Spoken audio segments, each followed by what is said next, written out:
O vídeo de hoje é sobre o Tite, agora ex-técnico da seleção brasileira. Eu me proponho aqui a fazer uma reflexão, passados alguns dias da eliminação do Brasil, cabeça um pouco mais fria, poeira baixou, a gente já tem uma clareza maior de todos os acontecimentos daquele fatídico jogo contra a Croácia, do antes, do durante, principalmente do depois, de coisas que repercutiram muito mal.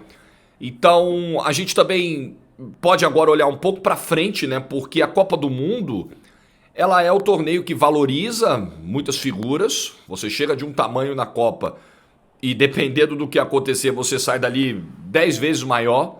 Olha o que foi a Copa do Gvardiol, por exemplo. Olha o que foi a Copa do Bellingham, se mostrando como uma revelação. Olha o que foi a Copa do Enzo Fernandes, do Julián Álvares. E aí eu poderia citar do Onahi em Marrocos, eu poderia citar vários outros exemplos.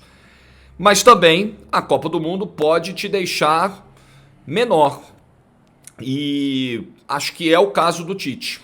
Acho que, infelizmente, o melhor técnico brasileiro dos últimos tempos, o que mais se destacou, o que fez melhores trabalhos e se capacitou para chegar ao cargo de técnico da seleção brasileira, saiu dessa Copa do Mundo com um tamanho inferior ao que entrou. E em termos de mercado, em termos de exterior, eu acho que fica muito difícil nesse momento. Primeira prateleira, né? O mundo é muito grande. Mas primeira prateleira, num quadro que já é complicado para qualquer treinador brasileiro, eu acho que fica ainda mais depois do que o Tite, não do que ele fez, mas do que ele não mostrou, do que ele não conseguiu mostrar na Copa do Mundo do Catar. Deixa o seu like no vídeo aí, dá essa força pra gente, like no vídeo, moralzona pro canal, o canal continua crescendo e ó, já tô vendo 50 mil logo ali, hein, já tô apontando pro horizonte. Like no vídeo, se inscreve no canal e ativa o sininho das notificações, sempre dando essa força pra gente, tá bom? Ó, bola rolando nesse fim de ano no Aposta Ganha, hein? Bola rolando na Europa e Portugal voltando, Inglaterra, Alemanha, França. Fica de olho no Aposta Ganha porque tem muita oportunidade nesse fim de ano, sim. QR Code está aqui do meu ladinho, é só apontar a câmera do seu celular para ele, faça isso agora. Sabe o que é meio chocante quando a gente olha o fim do ciclo do Tite e olha para o que vinha antes? Se você parar para pensar com muita frieza, e aí frieza eu quero dizer resultados, esquece perfil, tá? Esquece relacionamento, esquece oratória, esquece. Resultado. Não houve grande diferença dos trabalhos entre os trabalhos de Tite em 2022 e Dunga 2010. Eu não vou falar do Tite 2018, porque ali era um meio ciclo. Eu estou pegando o ciclo completo para tentar ser o mais justo possível na comparação. E você vai entender onde eu quero chegar com essa comparação, o porquê da comparação. 2018 era um ciclo emergencial, o Tite bombeiro chegou, apagou o incêndio, o time começou a ganhar, recuperou a confiança, melhorou o ambiente, os caras voltaram a curtir ali, estarem juntos, e aí o time foi para a Copa. Tomou um nó do Roberto Martinez, mas ok, era meio ciclo, então se deu ao Tite a oportunidade de ter 4 anos e meio, pouquinho mais, até para preparar para 2022. E aí o Tite ganha uma Copa América com a ajuda de arbitragem na semifinal contra a Argentina. Perde uma Copa América, ok, a Argentina também pode falar de benefício de arbitragem, mas o Brasil perde para a Argentina dentro do Maracanã. E é uma derrota crucial porque ela reabilita a Argentina, ela faz com que a Argentina chegue na Copa do Mundo com um peso muito menor, porque ali acabou o jejum de 93, né? Desde 93 a Argentina não ganhava um título, então já acabou ali. Uma coisa é você chegar numa Copa do Mundo, poxa, é a última Copa do Messi, a gente não ganha nada desde 93. É um peso a menos, não, já ganhamos. Estamos um pouquinho mais leve, agora vamos jogar aqui pelo Messi, pelo sonho e tal, mas já levantamos um troféu, a confiança está recuperada. E o Dunga, no seu ciclo? O Dunga ganha a Copa América, pega a Argentina na final, mete um 3-0 assim, faz um gol logo no começo, acaba praticamente com o jogo. Ganha a Copa das Confederações e em termos de resultado, eliminatória, tranquila. Pegou, botou no bolso e fez uma eliminatória ali, voo de cruzeiro, como fez a seleção brasileira do Tite. Então, em termos de resultados, houve semelhanças. Talvez os do Dunga tenham sido até melhores, por mais incrível que isso possa parecer. Em termos de frustração na Copa do Mundo, o Dunga cai nas quartas de final para a Holanda morrendo com uma alteração na mão. E o Tite? O Tite cai nas quartas de final para a Croácia, também morrendo com alteração na mão, sendo dominado em parte do primeiro tempo, não conseguindo encontrar alternativas para mudar o quadro taticamente falando no segundo tempo. Verdade que surgem algumas oportunidades, muitas geradas em erros de saída de bola, em erros individuais croatas, mas enfim, as oportunidades surgiram. Mas a semelhança que eu enxergo, o paralelo que eu traço é o seguinte, eu não tenho dúvida que o Tite é mais treinador que o Dunga. Assim, óbvio que é, anos-luz. Não tenho dúvida que o Tite tem um conhecimento de futebol, me parece ter, em termos de preparo, em termos de estudo, maior que o do Dunga. O Tite tem uma carreira como treinador extremamente vitoriosa e disso não vamos nem discutir, isso aí não tem debate. Mas ambos tiveram problemas parecidos. Primeiro, fracassaram no grande objetivo, que era Copa do Mundo. E segundo, quando se precisou, quando se esperou de ambos uma variação tática, uma fuga do modelo, algo fora da casinha, eles não entregaram pra gente. O Dunga tinha um modelo de contra-ataque. A seleção de 2010 era uma seleção que contra-atacava muito bem. Essa era a única nota do samba do Brasil. O samba de uma nota só deu muito certo, do ciclo e tal. Chegou na Copa do Mundo, precisou de algo a mais, não tinha. Pegou uma seleção tecnicamente mais refinada e tal, não tinha o que fazer, ficou sem saída, tomou um nó no segundo tempo, deu no que deu. Aí o Brasil do Tite tinha uma estratégia que deu muito certo na eliminatória, o jogo com os pontas, o Neymar vindo de trás, a dupla de zaga bem encaixada e tal. Quando a gente precisou sair disso, de algo diferente, o Tite não soube entregar. Então foram modelos engessados. A chave para as eliminações do Brasil de 10 e de 22, para mim, tá aí. Não tá no cabelinho. Até porque, vamos lá, não tá no cabelinho, não tá na dancinha, não tá na carne de ouro. Vamos lá. 2010, o regime da seleção brasileira era completamente diferente. Pega a seleção de 22, dá um giro assim, cabeça para baixo. Era a seleção de 2010. Não tinha dancinha, não tinha cabelinho, não tinha risinho, era faca do dente, era o Felipe Melo raivoso na entrevista, era o Júlio César raivoso, era o Dunga espumando, era aquele regime militar, não vamos falar com ninguém, a gente não conversa com ninguém, a gente não dá entrevista pra ninguém. Por quê? Por quê? Porque em 2006 a seleção era aberta demais, algumas emissoras tinham privilégios demais, então aí começaram a culpar, é porque é uma farra. É porque fala com todo mundo, é porque dá privilégio para não sei quem. Então vamos fechar tudo, vamos fazer diferente porque agora vai. Não foi. Não foi em 2006, porque alguns jogadores ali não estavam comprometidos com a Copa do Mundo. Tinham outras vontades na cabeça. E porque o Zidane e o Henry pegaram a bola embaixo do braço e arrebentaram contra o Brasil. Não ganhou em 2010 porque faltou variação tática quando o Brasil precisou. Não ganhou em 2022 porque faltou variação tática quando o Brasil precisou. Faltou sair do plano de jogo.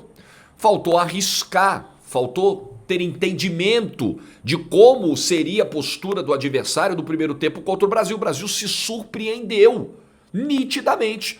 O Brasil melhora no segundo tempo porque o Tite, no intervalo, pelo menos conseguiu entender um pouco do que estava acontecendo. Porque no primeiro tempo o Brasil não entendeu. O Brasil via a Croácia circular com a bola durante 1 minuto e meio, até 2 minutos, sem conseguir encaixar a pressão. Então, o Brasil não perdeu as Copas que perdeu, de 2006 para cá, por fatores externos. porque dançaram, porque pintaram o cabelinho. Pô, o Ronaldo Fenômeno fez o cascão na Copa de 2002. O Ronaldo Fenômeno usava o brinquinho, que na época era um tabu ainda. Lembra quando ele começou no Real Madrid e tal? Brinquinho. Nossa, porra, ele ia lá e resolvia os jogos e ganhava a Copa, porque a seleção era bem armada. O 3-5-2 funcionou, tecnicamente vários jogadores desequilibraram. O Felipão fez um bom trabalho sim, arriscou. Nossa, a seleção vai jogar com 3 zagueiros, hein? Eu lembro bem disso. Mas nunca isso aconteceu. Isso é rasgar as tradições do futebol brasileiro. Olha a Copa que o Brasil fez em 2002.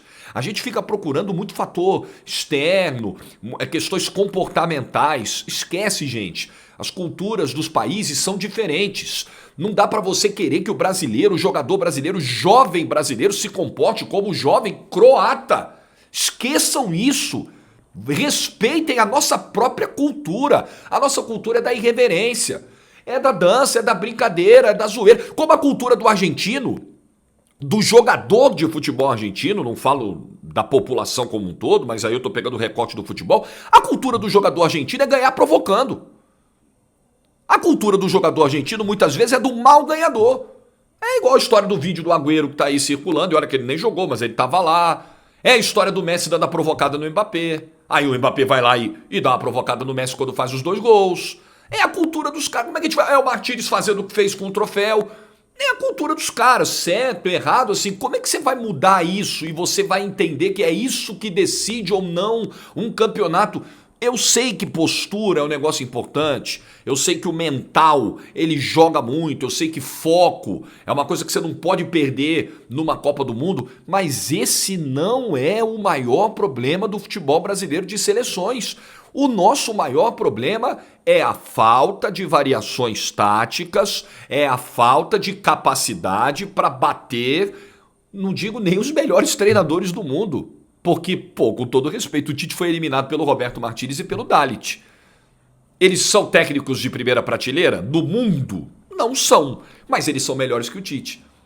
Qualquer treinador de seleção média da Europa é melhor do ponto de vista tático, de montagem de time, do que o principal treinador do futebol brasileiro. Desculpa, essa constatação...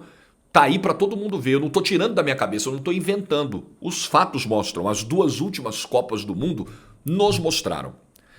Então o Tite, não sei o que ele vislumbrava para o futuro em caso de conquista de Copa, ele já tinha dito que não continuaria, eu não sei o que ele pensava em termos de mercado, de, sei lá, de alguma outra seleção, de Europa. Eu não sei o que estava na cabeça do Tite, quais eram os sonhos, as metas, os objetivos pós-seleção brasileira. Uma coisa me parece clara: o Tite hoje não é enxergado lá fora como um treinador de grande porte.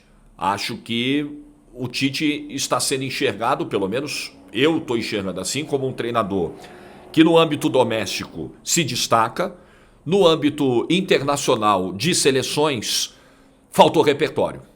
Faltou repertório contra treinadores de fora do Brasil que têm muito mais repertório. É um problema, porque a gente tem aí treinadores emergentes que precisamos ver ainda em que patamar chegarão. Eu acho o Rogério Ceni muito promissor, eu acho o Fernando Diniz muito promissor, o Rogério Ceni já com conquistas relevantes na carreira, o Diniz ainda precisando de um grande selo, de uma grande chancela em termos de troféu. Eu acho que ainda tem coisa boa surgindo por aqui. Mas, como um todo, eu continuo vendo o nosso quadro de treinadores muito preocupante. Não acho que todos são uma porcaria, mas vejo uma defasagem, vejo uma distância. O fato do Brasil estar há tanto tempo sem ganhar uma Copa do Mundo, a culpa não é só dos jogadores, a culpa não é só de Safra. Eu também acho que existe um pouco disso, tá? A gente tinha mais talentos decisivos, abundantes. Não que o Vinícius Júnior não seja talentoso, não que um Rodrigo não seja talentoso, mas nenhum deles é do patamar do Neymar, tecnicamente falando. A gente tinha mais galera, né? 2002, então, pô, você tinha Ronaldo, Rivaldo, Ronaldinho Gaúcho, Roberto Carlos, era muita gente ali top.